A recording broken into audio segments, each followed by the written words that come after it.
In this video, we will be discussing about the various IFRSs or the list of the IFRS that is issued by the IASB.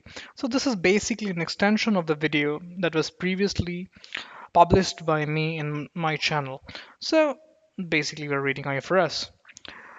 I went to the ifrs.org, this website, in the IASB's website, and I just want to understand what are the IFRSs that are being issued by IASB. So I went to issued standards and the IFRS standards. So it will give me a link. Now, so all these IFRSs are being issued by IASB. It may or may not be effective. So I'm not discussing anything about the effectiveness of this IFRS. I'm just discussing about the IFRSs that are issued by the IASB. So I'll start one by one. Basically, the first one is the framework. The framework specifies a framework is the foundation on which all the IFRSs are based. So it is just like I can consider framework as a mother which is giving birth to a lot of IFRSs definitely. So all the IFRSs, it's the foundation. All the IFRSs are derived, and the basic purpose is given in the conceptual framework. Then we started with IFRS 1. IFRS 1 is applicable for the entities which are applying IFRS for the first time. We will discuss that in detail in my further videos. IFRS 2 deals with share-based payments. IFRS 3 deals with business combinations. When two companies, company A, company B, combines each other's assets and liabilities, how to account it, mergers, acquisitions, all of them will cover under IFRS 3. IFRS 4, insurance contracts. This IFRS is going to be replaced by IFRS 17 by IFRS 17 to be it's already been issued, and it's effective from 1st January 2021. Then IFRS 5 for discontinued operations and any non-current assets that are held for sale. Then it comes to IFRS 6, which deals with explanation of and evaluation of mineral reserves, mineral resources. Basically, this IFRS is all about exploration costs for mining, basically mining, and we have a very solid IFRIC on this. That's IFRIC 21 on stripping cost. Again, IFRS 7, financial instruments disclosures. So when I read IFRS 7, I should read IFRS 7 with IAS 32 and IFRS 9 or IAS 39 as applicable. So basically they deal with the disclosures. How do we need to disclose in the financial statements?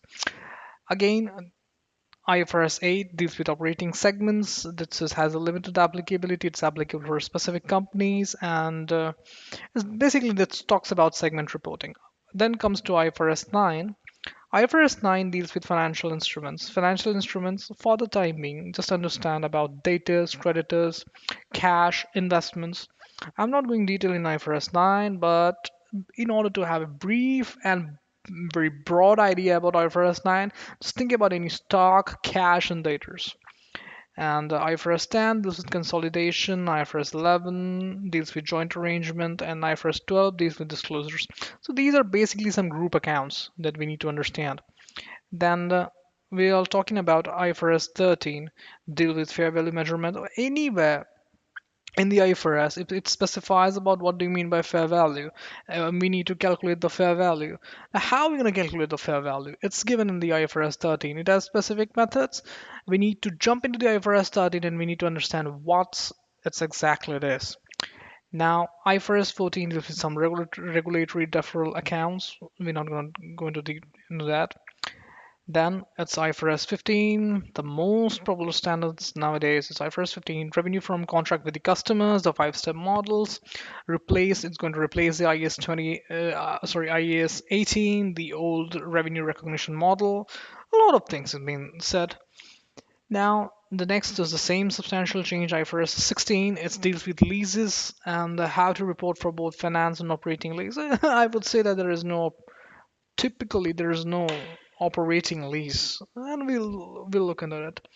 Then IFRS 17 deals with insurance contracts. As I told you earlier, IFRS 17 is going to get replaced. Sorry, IFRS 4 is going to get replaced by IFRS 17 from 2021. Now, so all of these after dealing with IFRS, let's talk about some of the IAS, which is ultimately a package of the IFRS, but which are issued by IASC.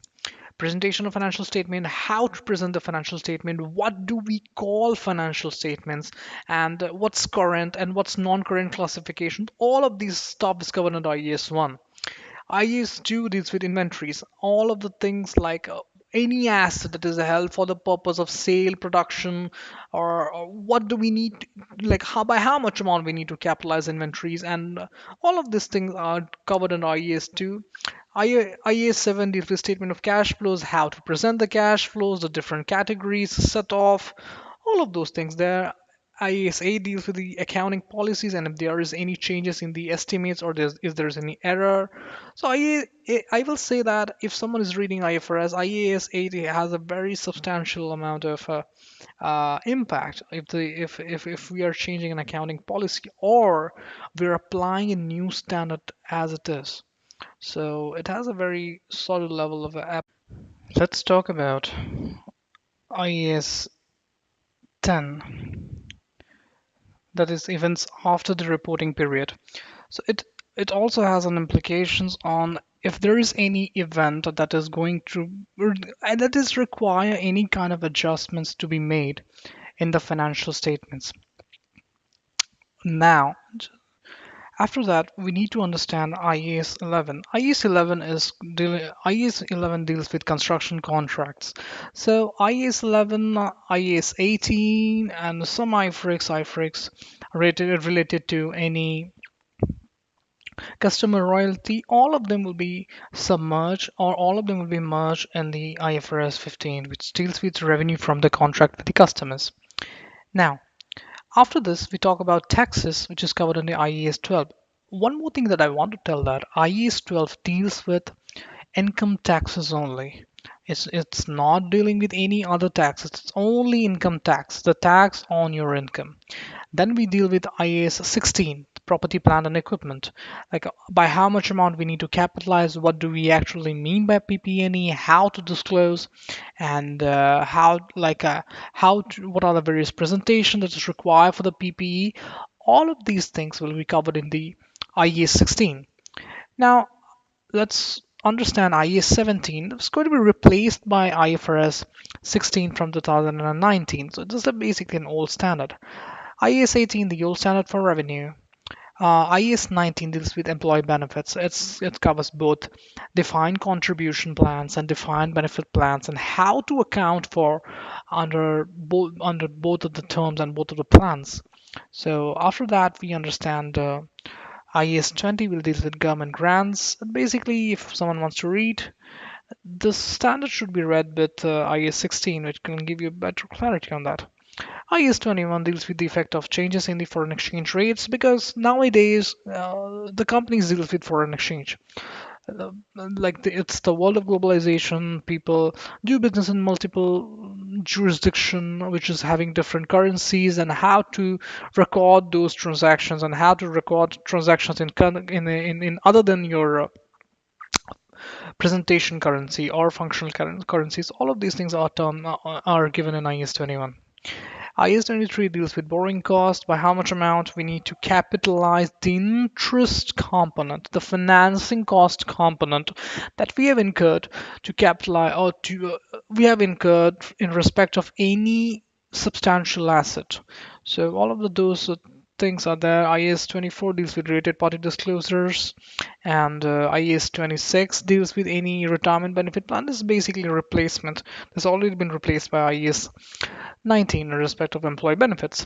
IAS 27 deals with separate financial statements. Now, what do you mean by separate financial statements? And separate financial statement means in a financial statement where we have an option to choose whether we need to account for them as a cost or whether do we need to consolidate. So we will discuss in detail when I'll explain you guys on a group account. So basically, if we are preparing separate financial statement, we need to refer it to the IAS 21. IAS 28 deals with investments in associates and joint ventures. Basically, it talks about the definitions. What do you mean by associates? What do you mean by investments? And how to account for them. And IAS 21 deals with the hyperinflationary economies. Think about a company which is operating in Venezuela, where where the inflation is staggering. I don't know, maybe it's too much to be very honest. So how to report those transactions with the entities or even the subsidiaries and how to consolidate them. So all those issues we cover in the IAS 29. IAS 32 deals with the presentation of financial instruments, and IAS 33 deals with the EPS. EPS has a limited applicability, it's applied to a very limited companies. So IAS 34 also interim financial reporting. It's applicable for those entities who issues or who are required to issue any interim financials. And IAS 36, one of the major standards, impairment of assets. If there's an impairment, we need to check in the IAS 36. Now, IAS 37 deals with provisions, 38 deals with intangible assets, 39 deals with financial instruments, 40 deals with investment properties, and 41 deals with any agricultural asset. So I'll tell you one thing, there is no separate standard for heritage assets. There is no separate standard for heritage assets or to account for any artwork or any very valuable items in the financial statements. So this section, apart from what I have discussed in this video, apart from that, let's move towards a new area in how to read Ind AS, Indian Accounting Standards. So all those companies like in India, all the companies are required to follow the accounting standard that are issued by the Institute of Chartered Accountants of India and adopted and notified by any body, any regulatory body. Generally, it's the ministry. They should through the Help of Companies Act, and they need to provide. And these are certain standards that is applicable in India in respect of IFRS. So basically, if one can see, if in my videos in the later sections, I would be discussing on each and every topic and what's the difference between Ind AS and the IFRS in various material topics. But if someone is reading Ind AS, they need to understand that they are just in conversions of the international financial reporting standards. If someone is very strong in international financial reporting standard, it won't be that much difficult for them to understand and apply Ind AS in the Indian environment. So let's deal with the sequence first, and the sequence adopted by them are same. Think about it. IFRS 1 deals with first time adoption, it becomes Ind AS 101. Same as share based payment, IFRS 2 is 102, and example IFRS 15, it becomes Ind AS 115. Same, the presentation of financial statement becomes Ind AS 1, then inventory Ind AS 2, that is basically an extension of the IAS 2 or a convergence of the IAS 2. And let's drill down further. Ind AS 38 deals with intangible assets, the same as IAS 38, but with some divergence, basically based on the Indian context. So in this video, on an overall basis, we understand the various IFRSs that have been issued by the International Accounting Standard Board and adopted by them, which is previously issued by the IASC, how to understand the IFRS reports in the Indian environment, and how to apply them. So there will be a whole series of videos where I would be discussing basically the carve-outs between the Ind AS and the IFRS, which would be very helpful for the people to get a good grip over both Indian standards and with the IFRS. Thanks for watching this video. Thank you. Thanks a lot.